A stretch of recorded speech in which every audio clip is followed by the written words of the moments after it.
नवमी तिथि मधुमास पुनीता, शुक्ल पक्ष अभिजित हरि प्रीता। नवमी तिथि है चैत्र मास, चैत्र यानी कि आप चित्त शुद्धि का अनुष्ठान का समय। अश्विन नवरात्रि जो होती है ये नवरात्रि, इस समय विश्रांति, और चैत्र नवरात्रि में चित्त शुद्धि।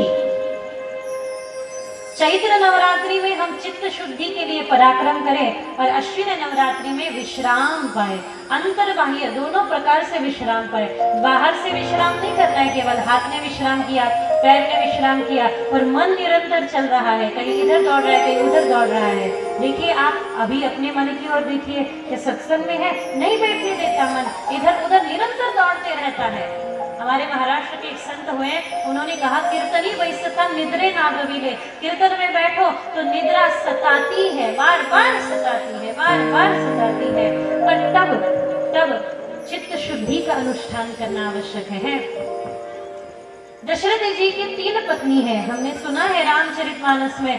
कौन है ये 3 पत्नियां? पहली है कौशल्या, कौशल्या यानी कुशलता, हमारे कर्मों में कुशलता हो। सुमित्रा रजतमा सत्व के अनुसार, कैकेयी, इन 3 गुणों के अनुसार इन तीनों पत्नियों का स्वभाव है। अब चैत्र मास के समय नवमी तिथि मध्य दिवस प्रभु श्री राम का अवतरण हुआ। अब राम जन्म की कथा तो हर कोई गाता है, हनुमान जन्म की कथा क्या है, कैसे प्रकट हुए? यहाँ पुत्र कामेष्टि यज्ञ हो रहा था ऋषि श्रृंगी के द्वारा। जब बोलना आरंभ करे तो थोड़ा सा धीमे दीजिएगा, म्यूजिक बैकग्राउंड चलने दीजिएगा। जब यहाँ अवतार हुआ भगवान श्री राम का, उसके पूर्व पुत्र कामेष्टि यज्ञ हो रहा था। महाराज दशरथ को संतान नहीं है। एक बार दशरथ मन माय भय ग्लानि मोरे सुत नाही, गुरु गृह गयो तुरत महीपाला, चरण लाग करि विनय विशाला। कि हमें संतान नहीं है तो यज्ञ करें, यज्ञ के पश्चात निश्चित संतान प्राप्ति होगी। और यज्ञ के प्रसाद स्वरूप, यज्ञ ने प्रसाद स्वरूप जो दिया, रामचरितमानस के अनुसार सुमित्रा मैया के हाथ से वह प्रसाद ले लिया। एक आकाश में भ्रमण करती हुई पक्षिणी ने वह प्रसाद हाथ से उठाया और नभमंडल में वह घूमना शुरू कर देती है।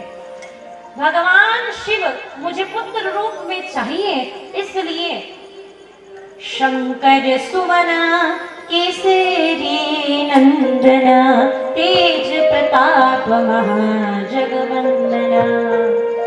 वायु का स्पर्श हुआ, पवन देवता के कारण वह नभमंडल में घूमती हुई पक्षिणी के मुखारविंद से वह पुत्र कामेष्टि यज्ञ जो दशरथ जी के यहाँ हो रहा था उसका प्रसाद गिरा ऋषमुख पर्वत पर।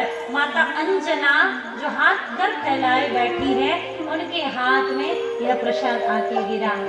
माँ ने कोई विचार नहीं किया, देखो आपके हाथ में प्रसाद आए, किसी के लिए मत रुको, ग्रहण कर लो। प्रसाद की तरह ही ग्रहण करो। प्रसाद ज्यादा से ज्यादा हृदय तक जाए, प्रसाद हृदय तक जाए, पेट तक जाए वो प्रसाद थोड़ी है, वो तो फिर भोजन ही है ना, स्वाभाविक सी बात है। किनका प्रसाद होता है? वो प्रसाद ग्रहण किया और तुरंत जब प्रसाद ग्रहण किया, भगवती की कृपा से, जगदम्बा की कृपा से और इसी कृपा के कारण, प्रभु ईश्वर कृपा के कारण माता अंजना गर्भस्थ हुई, गर्भधारणा हुई। और जहाँ जहाँ प्रभु श्री राम अवतरित होते हैं उसके ठीक 7 दिन के पश्चात, आपको अगर स्मरण हो तो उसके ठीक कुछ ही दिन के पश्चात हम हनुमान जयंती भी मनाते हैं। तो जब प्रभु श्री राम अवतरित हुए उसके कुछ दिनों के पश्चात उनका परम प्रिय दास कभी उदास नहीं होता, और जो उनकी उपासना करे वो कभी उदास नहीं होता, ऐसे वे दास